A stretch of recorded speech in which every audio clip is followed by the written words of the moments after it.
Ballot করে রাখা।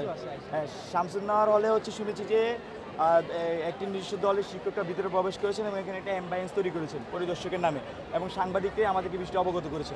তো এটা তো শুধু আজকের দিনই, আমি প্রায় সপ্তাহখানেক আগে থেকে বলে আসছি এখানে ইলেকশন ইঞ্জিনিয়ারিং হচ্ছে। আমরা নানা সোর্সে শুনতে পাচ্ছি, বিশ্ববিদ্যালয় প্রশাসনকে জানিয়েছি, নির্বাচন কমিশনকে জানিয়েছি, তারা এই বিষয়গুলোকে আমলে নেয়নি এবং আজকে এই ধরনের ঘটনা ঘটছে। এবং যেই প্ল্যানটা ছিল এরকম যে আপনার প্রতি হল থেকে 300 ভোট কনভার্ট করবে, তাহলে 5600 ভোট যদি কনভার্ট করতে পারে ওভারঅল এটা কিন্তু বোঝা যাবে না। আপনি এক হলে ভোটার হচ্ছে 4500, আপনি 300 ভোট কনভার্ট করলে বোঝা যাবে না। এক হলে ভোটার হচ্ছে 2200, 300 ভোট কনভার্ট করলে বোঝা যাবে না। 5600 ভোট কনভার্ট করলে সে এমনি জিতে যাবে। তো এখানে যাদের জিতার কোনো সুযোগ নাই, যারা হুট করে এসে মিডিয়ার ফেস হয়েছে, মানে একদমই রিসেন্টলি নির্বাচনকে কেন্দ্র করে মিডিয়ার ফেস হয়েছে, শিক্ষার্থীর সাথে কোনো জনসম্পৃক্ততা নাই, তারা এটার সাথে সরাসরি আমি মনে করি যে জড়িত। কারণ নির্বাচন কমিশনে তাদের নাম বলছে না।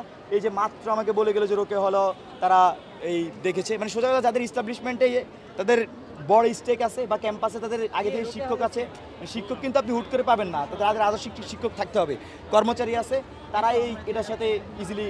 কারা যাদের বিরুদ্ধে অভিযোগটি করছেন সুস্পষ্টভাবে যদি বলেন? এখন সুস্পষ্টভাবে হচ্ছে বলতে গেলে ধরেন যে এখানে যে কর্মকর্তারা আছেন, এখানে যারা কর্মচারী আছেন, যারা শিক্ষক আছেন, বেশিরভাগ হচ্ছে পলিটিক্যাল, সে কোনো না কোনো কমিউনিটিকে মেনটেন করে। এখন এখানে যারা পুরনো দলগুলো আছে তাদেরই শুধু এটা সম্ভব, আর কারো কাছে এটা সম্ভব না।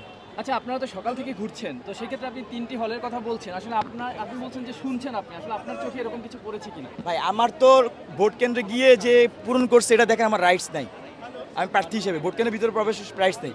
আপনি নিউজ মিডিয়াতে দেখেন যে নিউজে গিয়েছে সেটা, এবার ডেইলি ক্যাম্পাসে দেখেন তার রিপোর্ট করেছে যে এই 21 হলেরটা নিয়ে।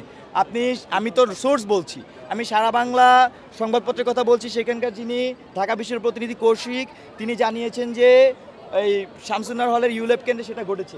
আমি 2টা সোর্স বলেছি আপনাকে, রোকে হলেরটা মৌখিক সোর্স এসেছে, আপনি এই যে আরেকজন সংবাদ সম্মেলন করছে, আপনি হয়তো সেটা সোর্সও পেয়ে যাবেন, সেখানে আগে থেকে নাকি ব্যালট টিক দিয়ে মানে পূরণ করে রেখেছে। তো এই আশঙ্কা কিন্তু আমরা সপ্তাহখানেক আগে থেকে করে আসছিলাম। এখন আজকে সেই আশঙ্কা যদি ফিল্ডে এভাবে প্রতিফলিত হয়, এই ধরনের ডাকসু বা ছাত্র সংসদের প্রয়োজন নেই, এখানে প্রয়োজনে আবার অভ্যুত্থান হবে, যারা এগুলো করছে তাদেরকে শিক্ষার্থীরা দেখে। রোকেয়া হলের কেন্দ্র তো টিএসসি কেন্দ্র, সেখানে কি আপনার পোলিং এজেন্টরা সকালে কি নির্বাচনী কর্মকর্তারা দেখিয়েছে কিনা ব্যালট বাক্সগুলো? যে অভিযোগটা করছেন সেই অভিযোগের প্রেক্ষাপটে ব্যালট বাক্স বেশিরভাগ কেন্দ্রেই দেখানো হয়েছে নির্বাচনী এজেন্টদের।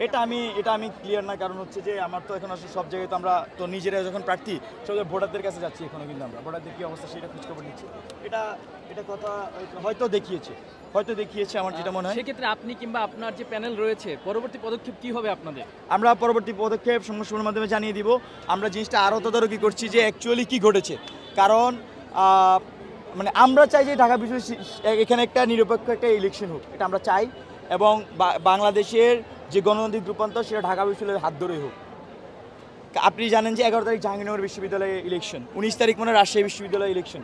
তো এইখানে এগুলো যদি হয় বাংলাদেশের গণতান্ত্রিক রূপান্তর খুবই সুইফটলি হবে, আমি এই আস্থাটা রাখতে চাই।